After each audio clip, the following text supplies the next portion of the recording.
Hello guys, hope you all are doing well in your life.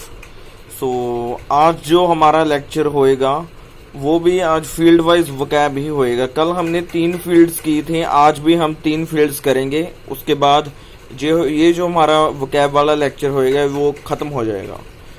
तो आज की जो फील्ड है वो हमारी वो है 4th फील्ड, उसका नाम है ट्रैफिक।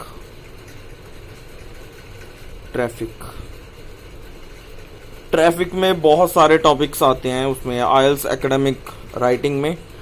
तो सबसे पहले ट्रैफिक में जो पहला वर्ड है वो हमारा वो है प्लाई, PLY। प्लाई क्या होता है? प्लाई का मतलब क्या होता है? प्लाई का मतलब होता है चलना। किसका चलना? व्हीकल का चलना। कहीं और मत यूज करना, ये सिर्फ व्हीकल का चलने के लिए यूज होता है। व्हीकल का चलना, व्हीकल दा चलना। फॉर एग्जाम्पल डमी सेंटेंस लिखने जा रहा हूं मैं, जैसे कि the number of vehicles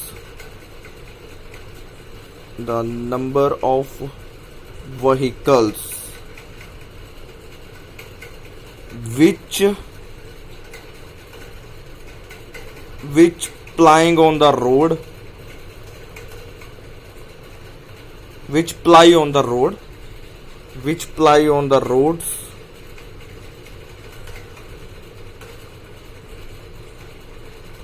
is rising day by day।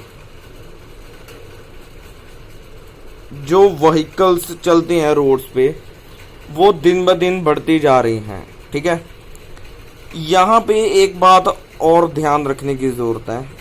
यहाँ पे लिखा है विच प्लाई, विच के साथ हमेशा फर्स्ट फॉर्म रखती है। Which ply on the roads is rising या is increasing day by day. Day by day को हम कह सकते हैं, डे बाय डे को कुछ और भी कह सकते हैं, उसको कहते हैं with each passing day. With each passing day, day by day को हम और क्या कह सकते हैं? With each passing day. यहाँ पे विच प्लाई आया है। ठीक है, the number of vehicles which ply on the roads is increasing day by day. Which ply की जगह आप क्या और सीधा आप ING लगा सकते हो सीधा। ये वैरायटी है, वैरायटी सेंटेंस की वैरायटी है। विच काट कर इसको ING के साथ हम सेंटेंस बना सकते हैं।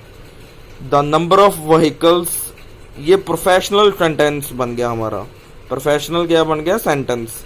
The number of vehicles plying on the roads is, यहाँ पे इज भी क्यों आया? ठीक है, क्योंकि ये सिंगुलर है। यहां से सेंटेंस स्टार्ट होता है, ये होता है सब्जेक्ट है ये। तो नंबर ऑफ रोड्स के साथ हमेशा हम इज लगाते हैं। राइजिंग डे बाय डे, ये बात आगे समझ। अभी सेकंड है ट्रैफिक जैम्स। ट्रैफिक जैम्स को और हम क्या कह सकते हैं? इसको कहते हैं traffic snarls. Traffic snarls, traffic SNARLS। और क्या कहते हैं इसको? और कहते हैं ट्रैफिक बॉटलनेक्स। Traffic bottlenecks. अभी आप सोच रहे होंगे कि ये बॉटलनेक्स जो आ गया ये प्लूरल है, इसके पीछे एस पड़ गया। ये जो बॉटलनेक्स है ये सिंगुलर में भी यूज होता है और प्लूरल में भी यूज होता है। इसके सिनोनिम्स क्या है? मैं दोबारा बोलता हूं, इसके हैं traffic snarls, traffic bottlenecks.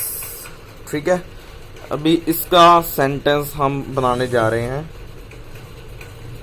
The number of vehicles, increasing number of vehicles, increasing number of vehicles is leading to, leading का क्या मतलब होता है? कारण बनना। Leading to more and more traffic snarls, यहाँ पे बोटलनेक्स भी लिख सकते हो आप, traffic snarls on the roads, on the roads. बढ़ती व्हीकल्स कारण बनती है रोड्स पे ट्रैफिक सिग्नल्स की, ठीक है। Increasing number of vehicles is leading to more and more traffic signals on the road. Traffic signals का सिनोनिम्स ये होता है traffic bottlenecks, traffic jams, traffic signals, traffic bottlenecks, याद रखना है ये। हमारे फिफ्थ जो फील्ड है उसका नाम है ग्रोथ। ग्रोथ, अभी ग्रोथ किसी भी चीज की हो सकती है, कंपनी की हो सकती है, इकोनॉमिक की हो सकती है, किसी चीज की भी हो सकती है। अगर ग्रोथ में रुकावट डालनी हो ना, ग्रोथ में रुकावट, ग्रोथ में रुकावट, ग्रोथ दी रुकावट, उसके सिनोनिम्स हैं, ये तो सभी को पता होगा। इसका है हिंडर, ये भी कॉमन वर्ड है, hamper, inhibit, inhibit, and the last is impede, impede, impede the growth. तो हमने क्या सीखा? ग्रोथ, ग्रोथ की जो हमने अगर रुकावट डालनी हो तो उसको कहते हैं हिंडर, हैम्पर, इनहिबिट और impede। जैसे हम सेंटेंस लेते हैं, दिस स्टेप विल, मेरा जो फेवरेट वर्ड है वो है impede। आप कोई मर्जी इसको इसमें से यूज कर सकते हो, वो कोई बात नहीं है। This step will impede the, यहां पे एक नया वर्ड लिखने जा रहा हूं मैं। This step will impede the swiftness, the wheels of,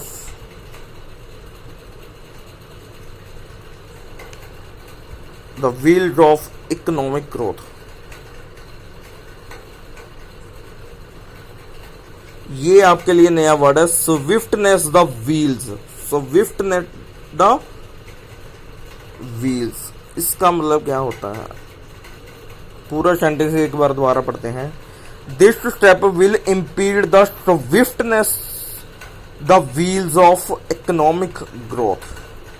swiftness का, स्विफ्टनेस द व्हील्स का मतलब होता है कि जो बढ़ती हुई हमारी ग्रोथ है उसको ये स्टेप कम कर देगा। स्विफ्टनेस का मतलब होता है कि बढ़ती हुई ग्रोथ। ये कोलोकेशन है। कोलोकेशंस भी मैं बता देता हूँ क्या होते हैं। कोलोकेशंस होते हैं ग्रुप ऑफ वर्ड्स जो किसके साथ मैच करता है, किसके साथ नहीं। मैंने इंट्रोडक्शन के लेक्चर में ये बोला था, कोलोकेशन जैसे कि हमने पॉपुलेशन के साथ कौन सा वर्ड चलता था, वो चलता था बर्जन। पॉपुलेशन अगर बढ़ती है तो population is burgeoning day by day. तो ऐसे ही ये कोलोकेशन होती है। कोलोकेशन होती है ग्रुप ऑफ वर्ड्स, उसको कहते हैं हम कोलोकेशंस, ठीक है। अगर हमने ग्रोथ को बढ़ाना हो उसको क्या कहते हैं? ग्रोथ को बढ़ाना, उसको हम क्या कहते हैं? बूस्ट। बूस्ट तो बहुत आम वर्ड है, बूस्ट अप द ग्रोथ।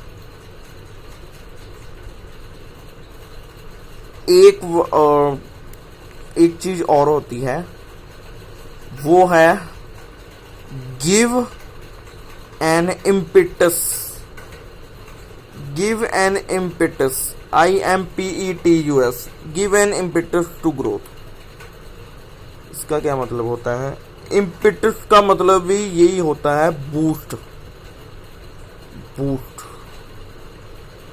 यहां पे एन क्यों लग गया? एन इसलिए लग गया क्योंकि ये वॉवल्स है। AEIOU, इसलिए यहाँ पे एन लग गया, एन। ठीक है, तो ये दो एक्सप्रेशन हमने पढ़े।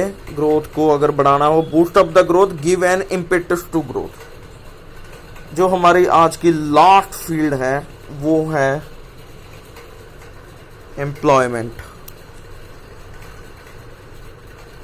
एम्प्लॉयमेंट,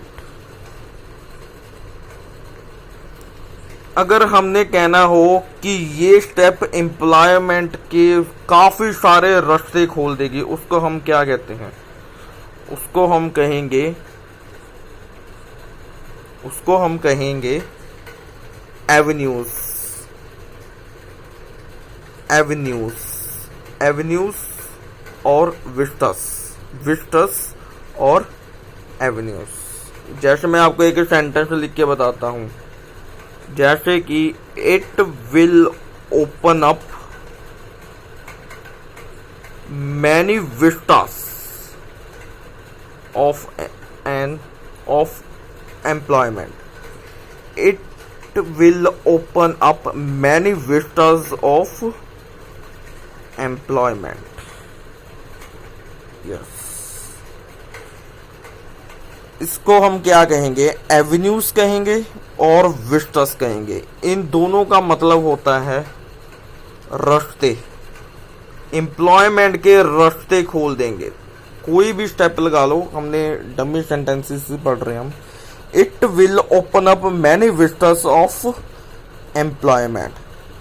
ये आज जो हमने 3 फील्ड्स और की हैं, ये भी बहुत मोस्ट इम्पोर्टेंट फील्ड्स हैं और हमने टोटल 6 ही फील्ड्स करनी थी।